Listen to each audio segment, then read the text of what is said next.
Scenarios کی اگر آپ ریورس انجینئرنگ کریں تو آپ کو سمجھ میں آ جائے گی. اب تو بچہ بچہ یہ جانتا ہے کہ پاکستان مسلم لیگ نون کے پاس بیانیہ نہیں تھا.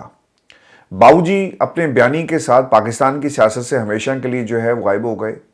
شہباز شریف کے پلے کچھ نہیں تھا, اسٹیبلشمنٹ کی وہ نمائندگی کرتے ہیں, اور جس طرح کا ان کا اسٹیبلشمنٹ کے ساتھ تعلق رہا اس کو انہوں نے خود بھی مانا. تو آپ کریں گے تو کریں گے کیا؟ عوام کو دکھانے کے لیے آپ کے پاس کچھ نہیں تھا, لہٰذا ریاست نے بیوروکریسی کے ذریعے پاکستان میں جو ادارے لا اینڈ آرڈر کو کنٹرول کرتے ہیں یعنی پولیس اینڈ کمپنی, اس کے ذریعے نتائج جو ہیں وہ بدلے گئے. اور ہم نے 8 فروری کا ایک ریپیٹ ٹیلی کاسٹ پاکستان کے اندر دیکھا تاکہ عوام کے سامنے جا کر یہ کہیں کہ بھائی آپ کا اعتماد ہی تو ہے, دیکھو ہمیں ضمنی انتخاب میں جتوا دیا. آج ہم جہاں پر کھڑے ہیں اور جس مقام تک پہنچ سکے اس میں قوم کی ماؤں کی دعائیں جو ہیں اس میں شامل ہیں, کیونکہ ہم پاکستان کی عوام کے لیے بہت کچھ کر رہے ہیں. یہ بیانیہ نون لیگ کی صدر آپ کو بناتی ہوئی جو ہے وہ نظر آئے گی. لیکن سوال یہ ہے کہ پاکستان تحریک انصاف کے لیے سیکھنے کا اس پورے عمل میں کیا نقطہ ہے, اور اب پاکستان تحریک انصاف کو کرنا کیا ہے. دیکھیں جی, ایکشن کا ری پلے ہو چکا. پہلے ٹیلی کاسٹ ہوتی ہے ایک چیز, نتائج, پھر ریپیٹ ٹیلی کاسٹ ہو گئی. نشر مقرر کے طور پہ ہم نے ان حالات کو دوبارہ سے دیکھ لیا. پاکستان تحریک انصاف کے لیے اب یہ گولڈن اپرچونٹی ہے جہاں ہم یہ کہتے تھے, تنقید کرتے تھے کہ جس طرح سے تحریک انصاف کو کیپٹلائز کرنا چاہیے تھا جلسوں کے ذریعے, ریلیوں کے ذریعے, تحریک چلا کر عمران خان کی بازیابی کے لیے. اور میں نے بازیابی کا لفظ اس لیے استعمال کیا کہ خان صاحب پہ 250 مقدمات بنا دیے, آپ نے ہاتھ پاؤں باندھ کر پاکستان کی عدالتوں کے آگے انہیں پھینک دیا, لیکن عمران خان پھر بھی کھڑا ہے. اس لیے میں نے لفظ استعمال بازیابی کا یہاں پر کیا. آپ کو تحریک چلا کر عمران خان کی رہائی کے لیے کام کرنا تھا. اب یہ گولڈن اپرچونٹی ہے, ویورز یاد رکھیے گا. اکثر کسی دوست ایک وہ کمنٹ کرتے رہتے ہیں کہ یار آپ سوالات بہت سارے کھڑے کرتے ہیں ساتھ جواب نہیں دیتے. بھائی میں جواب بھی دیتا ہوں اور میں آپ کے سامنے حل بھی پیش کر رہا ہوں کہ یہ گولڈن اپرچونٹی ہے کہ اب آپ میدان عمل میں آئیں, تحریک چلائیں, ریلیاں نکالیں, جلسے جلوس کریں, اور پھر قوم کو کی جو میموری ہے اسے دوبارہ سے ریفریش کریں کہ دیکھو 8 فروری کو کیا ہوا, اور پھر اب ہمارے ساتھ دوبارہ سے کیا ہوا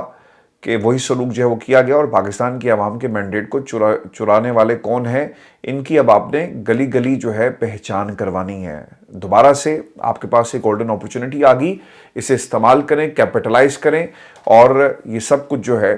شیر افضل مروت نے ریلی نکالی ہے جی کراچی کے اندر, وہاں پر بھی پاکستان تحریک انصاف کے لوگوں کی گرفتاریاں ہوئی, اور پھر ان گرفتاریوں کو ایک طرف ہو جاتی ہیں, پھر مذاکرات ہوتے ہیں, اور پھر اجازت مل گئی. شیر افضل مروت نے جو ہے مزار قائد پر جا کر اس ریلی کا اختتام کیا, اور بعد میں شیر افضل مروت نے بلاول زرداری کا شکریہ ادا کیا کہ آپ نے ہمارے کارکنوں کو چھوڑ دیا. اب 28 تاریخ کو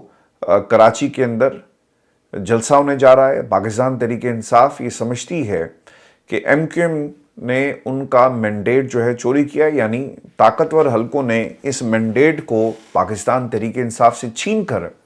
ایم کیو ایم کی جھولی میں ڈال دیا. اب اس مینڈیٹ کو پاکستان تحریک انصاف نے حاصل کیسے کرنا ہے, اس اپرچونٹی کو نہ جانے دیجیے گا. ہم من حاصل مجموعی پوری قوم جو ہیں, ہماری یادداشت بڑی کمزور ہے, ہم واقعات کو بھول جاتے ہیں, اور اس قوم کو, پاکستانی قوم کو بار بار یاد کروانا پڑتا ہے کہ اس کے ساتھ کتنی بڑی دھاندلی ہوئی, جھلو پھیرا گیا, اور کس طرح سے ان کے مینڈیٹ پر شب خون مارا گیا ہے. اسی لیے اس اپرچونٹی کو مت جانے دیجیے گا, اور اس کو کیپٹلائز کریں. کے پی میں, سندھ میں, پنجاب میں اب ان جلسوں کا سلسلہ جو ہے وہ شروع ہونا چاہیے, کیونکہ ویورز کچھ دن پہلے پاکستان تحریک انصاف اور خان صاحب کا یہی خیال تھا, انہوں نے باقاعدہ انسٹرکشنز پہ جاری کی کہ آپ نے ووٹر کو ناراض کر دیا, ووٹر کو مایوس کر دیا. اب آپ نے کیا کرنا ہے, آپ واپس جائیں, لوگوں کے ساتھ جو ہے رابطہ قائم کریں, اور اس رابطے کو قائم کرنے کے بعد کیپٹلائز کیا جائے, اور ایجنڈا ہوگا کہ عمران خان کو رہا کرو اور ان مقدمات کو ختم کرو. یہی ایک واحد طریقہ ہے کہ پاکستان تحریک انصاف, جسے